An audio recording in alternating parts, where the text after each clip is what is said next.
A França que conhecemos hoje é muito diferente da França que existia há algumas décadas. Ao longo dos anos, muita coisa mudou na nação europeia politicamente, economicamente e culturalmente.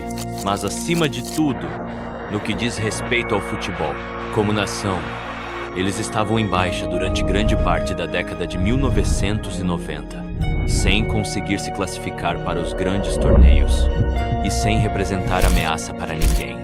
Chegaram perto em algumas ocasiões, mas nunca conseguiram realmente dominar o mundo.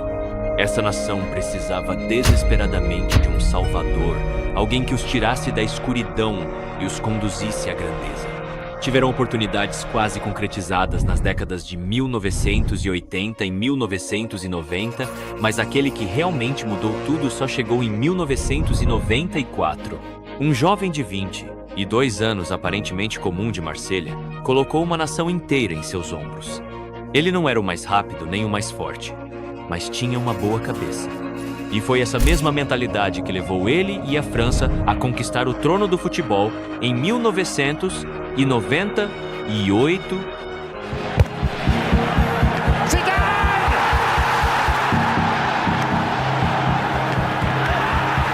Mas foi também essa mesma cabeça que o levou a uma queda vergonhosa alguns anos depois. Veja bem, poucas pessoas fizeram tanto pelo futebol francês quanto Zinedine Zidane. Ele encantou, brilhou e carregou a bandeira com orgulho. Ajudou a França a conquistar sua primeira Copa do Mundo, em 1998, com 2 gols decisivos na final contra a favorita seleção do Brasil. E para tornar tudo ainda mais especial, fez isso diante da torcida em casa. Por isso, é fácil entender por que ele é reverenciado como um deus em toda a França. Na verdade, pode-se dizer que Zizou é o maior jogador que já vestiu a camisa da seleção francesa. Michel Platini venceu a Bola de Ouro, a Eurocopa e a Liga dos Campeões, mas nunca a Copa. Thierry Henry conquistou a Copa, a Euro e a Champions, mas não a Bola de Ouro. Mbappé já tem a Copa, mas ainda não venceu a Bola de Ouro, a Euro ou a Champions. Já Zidane venceu tudo. Portanto, se alguém disser que ele é o maior da história da França, não estará errado. Mas, um dia, ele cometeu um ato realmente vergonhoso e decepcionou todo o seu país no maior dos palcos. Durante sua época, Zidane carregou o futebol francês nas costas. Depois de liderar a seleção ao sucesso na Copa do Mundo de 1998 e na Euro 2000, Zidane decidiu se aposentar do futebol internacional após a Euro 2004. Depois que ele saiu, os Bleus desmoronaram. Os últimos campeões mundiais do século XX agora lutavam até para se classificar para a Copa do Mundo de 2006. A situação ficou tão crítica que o técnico Raymond Domenech precisou implorar para que Zidane saísse da aposentadoria. Ele já estava perto do fim da carreira, mas amava tanto o seu país que resolveu voltar. E, com ele de volta à equipe, a França garantiu a classificação para a Copa do Mundo de 2006. Mal sabia ele que aquele torneio mancharia o que parecia ser uma carreira perfeita. O torneio terminou com fogos de artifício, mas começou como o mais entediante de todos. A França empatou os 2 primeiros jogos, contra a Suíça e Coreia do Sul, e parecia que nem mesmo Zidane salvaria aquele desastre. Após 2 partidas, estava em 3º lugar no grupo e corria risco de eliminação. Mas, no jogo final, venceu o Togo por 2-0 e avançou às oitavas como 2ª colocada. Ninguém acreditava que iriam longe após a fase de grupos. Mas, com todos duvidando, Zidane se levantou e, em uma última jornada, carregou a França nas costas. Ele marcou um gol e deu uma assistência contra a Espanha nas oitavas de final. Deu assistência para o único gol e foi eleito o melhor em campo nas quartas de final contra os então campeões Brasil e depois marcou o único gol na semifinal contra Portugal, levando a França à sua 2ª final nas últimas 3 edições da Copa do Mundo, onde enfrentaria a Itália. Naquela partida contra a nação europeia mais bem-sucedida da história das Copas, todos os olhos estavam voltados para Zidane. Ele já havia anunciado sua aposentadoria do futebol ao final da temporada 2005-2006 com o Real Madrid. Então todos sabiam que aquela final da Copa do Mundo seria seu último jogo como jogador profissional. Parecia que seria a história perfeita. O maior jogador francês de todos os tempos se despedindo sob a maior das ovações teria sido algo épico. Vencer apenas a segunda Copa do Mundo da história da França em seu último jogo teria sido simplesmente perfeito, talvez até perfeito demais.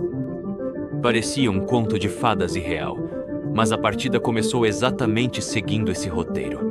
Com pouco mais de 5 minutos de jogo, Florent Malouda caiu na área e o árbitro imediatamente apontou para a marca do pênalti. Ao rever o lance, parecia que Materazzi havia puxado a perna para trás a tempo. Mas naquela época não existia VAR, então a penalidade foi mantida. Zinedine Zidane foi para a cobrança com nervos de aço, e no maior palco de todos, executou uma cavadinha ousada em um dos maiores goleiros de todos os tempos. Crossed the line, it's a goal, but how lucky almost is that? How casual, how cheeky. Only one of the world's great players would attempt anything as audacious as that, but he nearly paid. Gianluigi Buffon. A bola bateu no travessão, quicou no chão e saiu. Buffon pegou a bola rapidamente e tentou continuar jogando, mas ele já tinha cruzado a linha, então o gol foi validado. A França não poderia ter sonhado com um começo melhor. E Zidane não poderia ter pedido um final mais perfeito para sua carreira. Mas nada seria fácil para a França. A Itália não era um adversário fácil, e os franceses sabiam disso. Então, quando os italianos reagiram após o gol, não foi surpresa para ninguém. Aos 13 minutos, Pirlo cruzou na área após uma cobrança de falta, mas um zagueiro francês afastou de cabeça. Poucos minutos depois, Pirlo fez outro cruzamento, dessa vez de escanteio. E Marco Materazzi se destacou e cabeceou para marcar o gol de empate. Ele havia cometido o pênalti nos minutos iniciais, mas se redimiu com um gol aos 19 minutos. Com isso, todos sabiam que estávamos diante de um jogão. As duas equipes balançaram as redes nos primeiros 20 minutos, tornando-se a única final de Copa do Mundo entre 1990 e 2014 em que ambos os times marcaram. Zidane e Materazzi já haviam roubado os holofotes no início da partida, mas mal sabíamos que esses dois ainda iriam protagonizar manchetes muito maiores ainda naquele mesmo jogo. Mas isso ainda demoraria um pouco. Por enquanto, a Itália continuava pressionando sem parar, tentando assumir a liderança pela primeira vez na partida. Aos 28 minutos, Pirlo cruzou mais uma vez para a área, e Materazzi subiu para cabecear em direção ao gol, mas Lilian Thuram apareceu para fazer um corte vital. No entanto, mesmo que tivesse marcado, o gol não teria valido, pois o árbitro já havia assinalado uma falta antes do cabeceio. Aos 35 minutos, Luca Toni tentou um chute ao gol de dentro da área francesa, mas Thuram fez um bloqueio muito importante. Pirlo cobrou o escanteio e encontrou Toni, cuja cabeçada bateu no travessão e saiu. A Itália estava fazendo a França sofrer, especialmente em jogadas ensaiadas. Mas os franceses sabiam que precisavam responder, e começaram a fazer isso aos 36 minutos. Thierry Henry chutou a bola, mas seu chute foi bloqueado. No escanteio seguinte, Malouda cruzou e Gallas cabeceou, ainda que sem perigo real. Foi assim que terminou o primeiro tempo. 1-1. A França deu início ao segundo tempo com muito mais determinação. Aos 46 minutos, Henry pegou a bola e passou por alguns jogadores italianos, mas não conseguiu finalizar corretamente. Tentou novamente aos 50 minutos, driblando, girando e deixando adversários para trás. Desta vez, em vez de finalizar, tentou servir um companheiro, mas o passe foi interceptado. O escanteio resultante terminou com Ribéry mandando a bola por cima do travessão. Então, aos 53 minutos, veio o verdadeiro drama. Zidane fez um passe para Malouda, que caiu na área após um forte choque com Zambrotta. A França acreditava que merecia outro pênalti, mas o árbitro ignorou os apelos. O início do segundo tempo foi todo da França, mas quem balançou as redes foi a Itália, aos 62 minutos mais uma vez em bola parada. Pirlo cruzou uma cobrança de falta, e Luca Toni cabeceou a bola para o fundo da rede, passando por Barthez. Mas o gol foi corretamente anulado por impedimento. Foi um grande susto. Então a França sabia que precisava redobrar os esforços para garantir que o jogo não escapasse. Aos 63 minutos, Henry tentou novamente, mas Buffon defendeu o chute. Tentativas de longa distância foram seguidas por Malouda, Ribéry e Alou Diarra, que entrou no lugar de Patrick Vieira aos 56 minutos. Tudo foi para fora.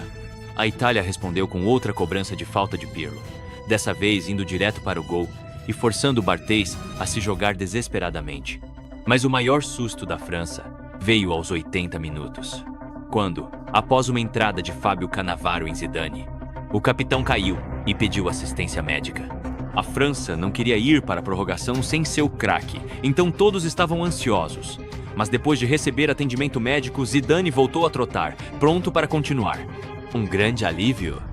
O placar não mudou até o minuto 90, então fomos para a prorrogação. Aos 99 minutos, Ribéry quase deu a vitória à França, mas seu chute saiu por pouco.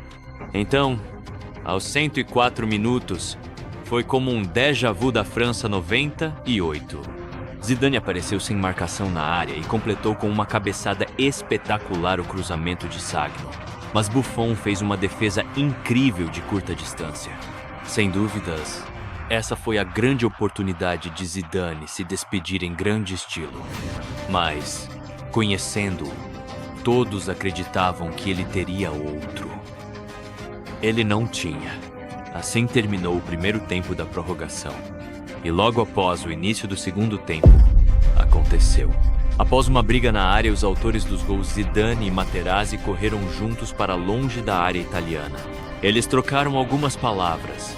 E de repente, Zidane, que já havia avançado, se virou e bateu a cabeça no peito de Materazzi. Oh my word! That is extraordinary! A headbutt to the chest of Materazzi. O árbitro não viu o que aconteceu, pois estava longe da bola. Mas quando ele se virou e viu Materazzi no chão, segurando o peito, ele pediu para parar o jogo. Ele consultou seus assistentes, mas nenhum deles sabia de nada. Ele então falou com o quarto oficial pelo interfone, que confirmou o ocorrido. Assim, o árbitro emitiu o inevitável cartão vermelho e mostrou-o ao número 10 da França. No último dia de sua gloriosa carreira, Zidane fez a caminhada solitária da vergonha. Ele se tornou o primeiro jogador a ser expulso na prorrogação em uma final de Copa do Mundo, o segundo a ser expulso em 2 edições diferentes, e o quarto a ser expulso em uma final. Naquela noite, Zidane fez história, mas da maneira errada. Obviamente, foi um momento de loucura de Zizou, algo que você não esperaria de um jogador tão experiente. Mas quando se ouve o que levou a isso, talvez dê para entender um pouco melhor. Durante a pequena briga na área, que envolveu muito puxão de camisa, Zidane perguntou em tom de brincadeira se Materazzi queria a sua camisa. E segundo relatos, o defensor italiano respondeu: "Prefiro a sua irmã." Okay, he offered me his jersey. Yeah. I say no, I prefer your sister. That's great. Lembre-se, depois de jogar pela Juventus por 5 anos, Zidane entendia italiano. Então, quando ouviu isso, ele perdeu o controle. Ele imediatamente se virou e fez o que fez. Mais tarde, ele se desculpou com o povo francês pela cabeçada. Mas disse que não se arrependia, pois isso significaria aceitar o que lhe foi dito. Ele também afirmou que preferia morrer a pedir desculpas a Materazzi. Zizou não revelou os comentários exatos, apenas que eles eram muito pessoais e envolviam sua mãe e irmã. Provavelmente piorou pelo fato de sua mãe estar hospitalizada. Ele explicou que tentou ignorar, mas Materazzi continuou insultando-o, e ele acabou perdendo o controle. As palavras o afetaram tanto que ele teria preferido ser derrubado a continuar ouvindo-as. But a lot of people that are watching will know you as the guy that Zidane headbutted. Yeah. Have you not seen him at all since at all? No, but Wow. we will try. But for me, I'm open. We are old. I'm grandfather right now, Yeah. so I don't need to fight. I'm so respect him about what he did in a player career, also in manager career. yeah. What's happened on the pitch, finish on the pitch. Materazzi também veio a público pedir desculpas. Admitiu que o que disse foi uma bobagem, mas afirmou que não merecia a reação que provocou. Negou ter insultado a mãe de Zidane, dizendo que jamais faria isso, pois perdeu a própria mãe aos 15 anos e isso ainda o afeta. Acrescentou que Zidane era seu herói e que o admirava muito. No entanto, ao contrário do que disse o italiano, os jornais Daily Star, The Times e The Sun alegaram, com base em especialistas em leitura labial, que Materazzi teria chamado Zidane de filho de uma prostituta terrorista. Ele negou veementemente e, mais tarde, recebeu pedidos públicos de desculpas do Daily Star e do The Sun, além de vencer um processo por difamação contra os três. You know, in the tabloid in London, Tabloid, yeah. they wrote very bad words on me. I won against them. Nice. I won. It's not normal. You Defamation. won, yeah. Exactly. Defamatory. they used to- Normalmente, yeah, defamatory. You Yeah. cannot win Yeah. against Yes, the tabloid. Usually very in hard. English. Yeah, very hard. I won in the court. I take money and I give for the. Anos depois, Materazzi revelou que suas palavras exatas para Zidane foram: "Prefiro a vagabunda que é sua irmã", mas disse que nem sabia que ele tinha uma irmã. Sem Zidane em campo, a França conseguiu se segurar e levar a decisão para os pênaltis. Pirlo abriu para a Itália e marcou com tranquilidade. Wiltord respondeu para a França, também convertendo. Em seguida, Materazzi, o vilão da noite, cobrou e marcou. Depois, Trezeguet, que havia entrado no lugar de Ribéry na prorrogação, acertou o travessão. Mas ao contrário de Zidane, a bola não cruzou a linha. Esse lance acabou sendo decisivo, já que todos os demais cobradores marcaram. Assim, quando Fábio Grosso deslocou Barthez na quinta cobrança, a Itália foi coroada campeã do mundo pela quarta vez. O conto de fada simplesmente não aconteceu.